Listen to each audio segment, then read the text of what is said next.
তৃণমূলের শাসনে ফলতায় ভয়ের ভোটের অভিজ্ঞতা শোনালেন ভোটের লাইনে দাঁড়ানো মানুষজন। বিভিন্ন বুথে লাইনে দাঁড়ানো মানুষজন বলছেন এবার তো উৎসবের মেজাজে ভোট হচ্ছে, কিন্তু দীর্ঘ 15 বছর এই পরিস্থিতি ছিল না। কেউ কেউ বলছেন 15 বছর ভোটই দিতে পারেননি, কেউ আবার বলছেন ভোট দিতে এলেও জাহাঙ্গীর বাহিনীর নির্দেশ মতো ভোট দিতে হতো, না দিলেই জুটতো খুনের হুমকি, মারধর।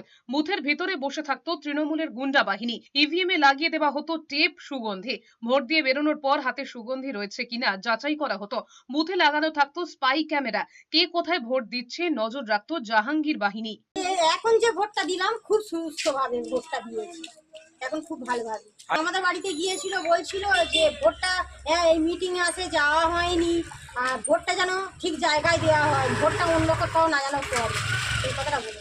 আমাদের বাড়িতে অনেকে গেস্ট হাসি এসেছে, যেমন ওই পাড়ায় শঙ্কর মাইতি বলেছে যে তোমরা যদি তৃণমূলে ভোট যদি পারো তাহলে যাবে, আর না যদি তৃণমূলে ভোট দাও তোমাদের ভোট দিয়ে যেতে হবে না, তার জন্য কি তোমাদের জন্য কিন্তু ব্যবস্থা আছে, কেটে দেবে, জলের লাইন কেটে দেবে বলছে এরকম করে। তা আমরা বলি আমাদের ভোটটা আমরা তো স্বাধীনভাবে আমরা ভোটটা দেবো, তা আপনারা এসে আমাদের বাড়িতে এখন ফের দিচ্ছি।